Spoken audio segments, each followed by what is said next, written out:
चोर बाजारामध्ये खूप माल विकायला असतो. चोर बाजारामध्ये मुंबईमध्ये एक चोर बाजार आहे, दिल्लीमध्ये एक चोर बाजार आहे. नरेंद्र मोदी आणि अमित शहानी त्यांचा तिसरा चोर बाजार बाळासाहेब ठाकरेंनी शिवसेना स्थापन केली तेव्हा तुमचं वय काय होतं, तुम्ही कुठल्या गोधडीमध्ये मुतत होता?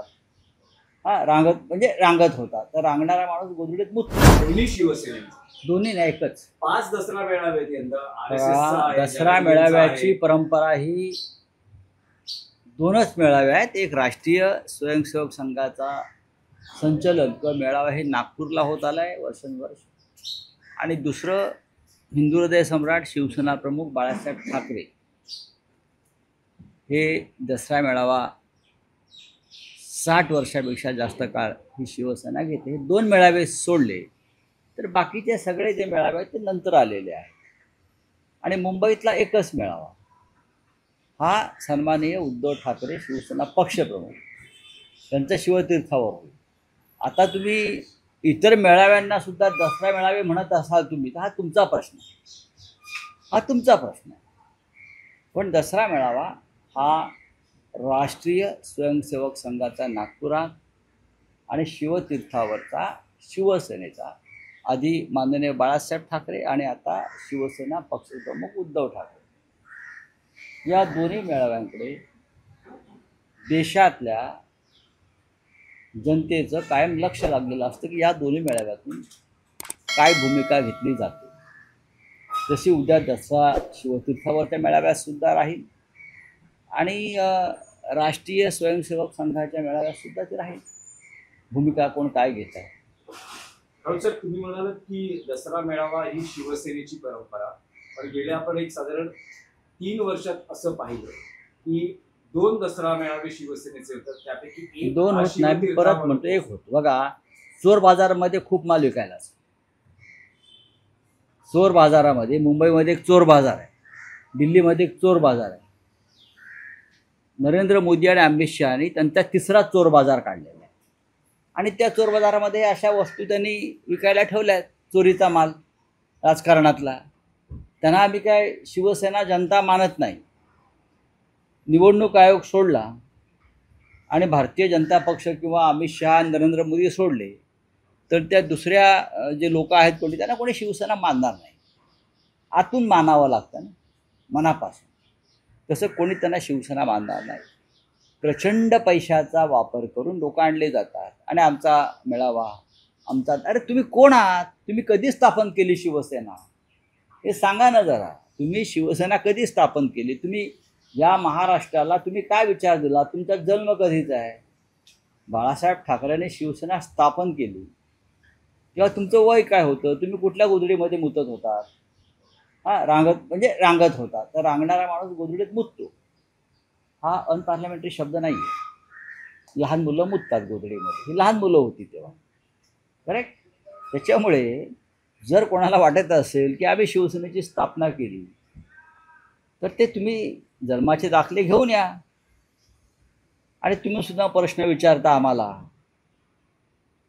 RSS राष्ट्रीय स्वयंसेवक संघ मूळ, आणि त्यानंतर इथे आम्ही माननीय उद्धव ठाकरे यांची शिवसेना म्हणजे बाळासाहेबांची शिवसेना, हे 2 मेळावे सोडले तर बाकीचे मेळावे होत असतात, ते होत राहतील. केशव उपाध्याय तब्बल 63 कोटी रुपये तुम्ही या मेळाव्यावर खर्च करणार असा आरोप केला आहे. कोण? केशव उपाध्याय, भाजपचे. राहुल सर, तुम्ही शिवसेनेच्या दसरा मेळाव्याची टॅगलाईन जी आहे ती निष्ठावंतांचा मेळावा म्हणून शिवसेना उद्धव बाळासाहेब ठाकरे पक्षाकडून म्हटलं जाते किंवा तसा प्रचार होतोय. तर दुसऱ्या बाजूला यंदा शिंदे शिवसेनेच्या पोस्टरवर एकनाथ शिंदे हे भगव्या शालीत दाखवले गेले. अहो, ते स्वतःला बाळासाहेब ठाकरे समजायला लागले आहेत ना. सकाळी ते उठतात तेव्हा ते बाळासाहेब ठाकरे म्हणूनच उठतात. पण बाळासाहेब ठाकरे सामान्यांचे पुढारी होते, बहुजन समाजाचे, मराठी माणसाचे पुढारी होते. बाळासाहेब ठाकरेंनी, माननीय हिंदू हृदय सम्राटांनी दिल्लीच्या चरणी आपला पक्ष, आपल्या भूमिका कधी अर्पण नव्हत्या केल्या. बाळासाहेब ठाकरे आदरणीय शिवसेना प्रमुख हे निर्णय कोणते घ्यावे आणि निकाल कोणते घ्यावे यासाठी अमित शहा कोणते आपले प्रधानमंत्री नरेंद्र मोदी वगैरे यांच्या दारात जाऊन उभे राहत नव्हते. हे जे आहे ही नरेंद्र मोदीची उपकंपनी आहे, बेनामी कंपनी. शिंद्यांचा जो पक्ष आहे, काय म्हणता पक्ष म्हणतात, मी त्याला पक्ष मानत नाही, ते पावसाळ्यात जसे गांडूळ निर्माण होतात आणि पावसाळा संपल्यावर नष्ट होतात, तसं हे अमित शहा आणि नरेंद्र मोदी राजकारणातून जातील तेव्हा हे सगळे गांडूळ पावसाळ्यातल्या गांडुळांप्रमाणे नष्ट होतात. त्याच्यामुळे त्यांना तोपर्यंत जेवढे दसरा व गुढीपाडवे येतात ते त्यांना साजरे करू द्या.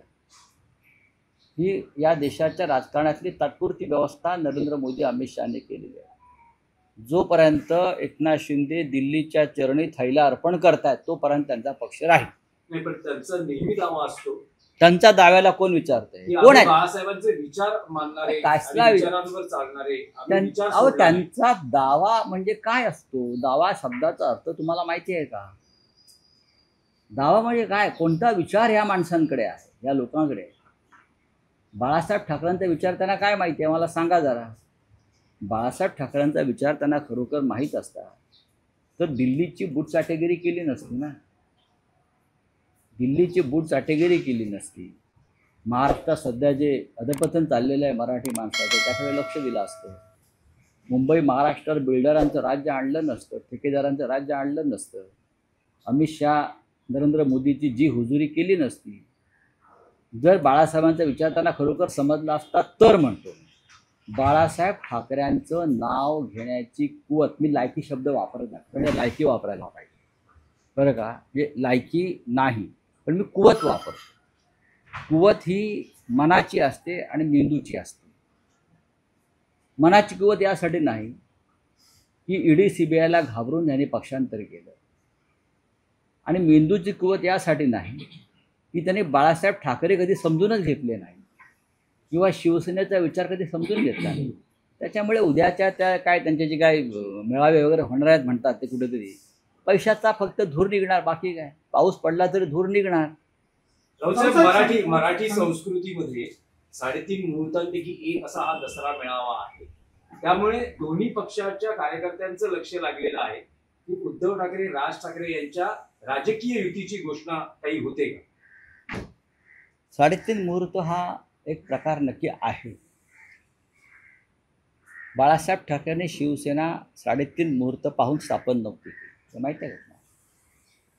बाळासाहेब ठाकरेंची शिवसेना मूळ ही गुढीपाडवा, दसरा, अक्षय तृतीया हे मुहूर्त पाहून स्थापन नव्हते केले. त्याच्यामुळे तुमच्या मनातला जो प्रश्न आहे की माननीय उद्धव ठाकरे आणि माननीय राज ठाकरे यांच्या राजकीय युतीची घोषणा कधी होईल, त्याचं माझ्याकडे उत्तर एवढंच आहे, ज्या दिवशी ती घोषणा होईल त्या दिवशी तो 4:30 मुहूर्त असेल मराठी संस्कृती आणि मराठी राजकारणातला. म्हणजे मुहूर्ताचा एक वेगळा दिवस त्या दिवशी निर्माण होईल पंचांगावर. हे तुम्ही खात्रीने समजा. एक पाऊल पुढे टाकले जाईल, उद्या भाषण होणार उद्धव ठाकरे. आता तुम्ही माननीय उद्धव ठाकरे यांच्या भाषणाकडे लक्ष ठेवा असं म्हणेन मी.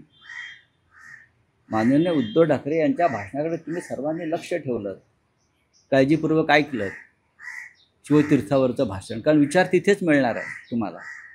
तर तुम्हाला आणि बाकी जर काय थिल्लरबाजी हवी असेल तर तुम्ही इतर ते चक्कर मारू शकता कुठे.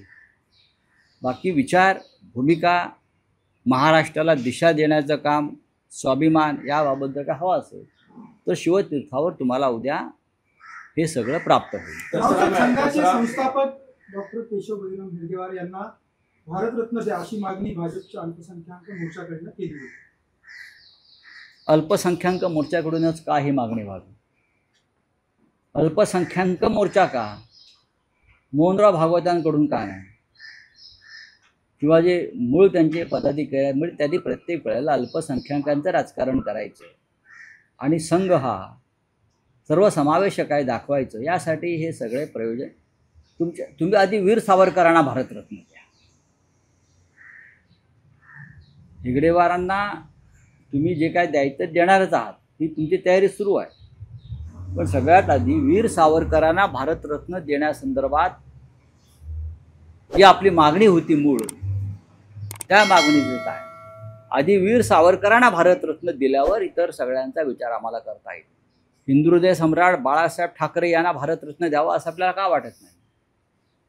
जर हेगडेवारांनी हिंदुत्ववादी एका संघटनेची स्थापना केली असं म्हणत असा, ती स्थापना केली आणि हिंदुहृदय सम्राट बाळासाहेब ठाकरेंनी हिंदुत्व असं पेटवलं, जागवलं आणि रुजवलं म्हणून आजचा भारतीय जनता पक्ष सत्तेवर दिसतो आहे. आता आजचा भारतीय जनता पक्ष चणे फुटाणे विकत कुठेतरी बसला असता, तुम्हाला दिसला असता. आजच्या भारतीय जनता पक्षाचं जे यश आहे त्याच्या मागे बाळासाहेब ठाकरेंचं हिंदुत्व आहे. वीर सावरकर आहेत, हेगडेवारजी आहेत. मग सुरुवात केली पाहिजे तुम्हाला हिंदू हृदय सम्राट बाळासाहेब ठाकरे यांच्यापासून. सर, तुम्ही दसरा मेळाव्याचा उल्लेख केला, तर संघाच्या मेळाव्यालाही तुम्ही महत्त्व देता. जो संघ आज शतकपूर्तीच्या दिशेनं वाटचाल करतो आहे त्याचा दसरा मेळावा होतोय. काय अपेक्षा आहेत विशेषतः हिंदुत्ववादी विचारसरणीचे जे पक्ष आहेत त्यांना? सरसंघचालकांचं मार्गदर्शन महत्वाचं असतं. नाही, सरसंघचालकांचं मार्गदर्शन हे नक्कीच ते त्यांचे लोक घेत असतात.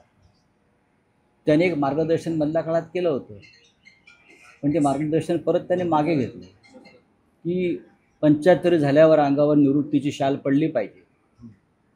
हे एक उत्तम मार्गदर्शन त्यांनी देशाच्या राजकारण्यांना दिलं. पण त्यांचं मार्गदर्शन नरेंद्र मोदीच ऐकायला तयार नाही, जे कधी काळी संघाचे प्रचारक होते. स्वतःपासून त्याने सुरुवात केली नाही.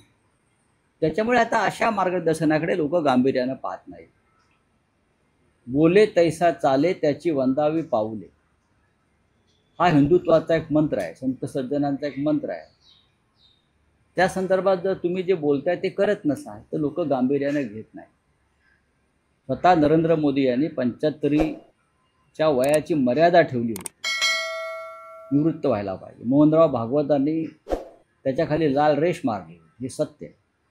आज 75 वर्षाचे हे दोन्ही नेते आपापल्या पदांवर कायम आहेत आणि आम्ही पदावर का आहोत याचं समर्थन करतायत.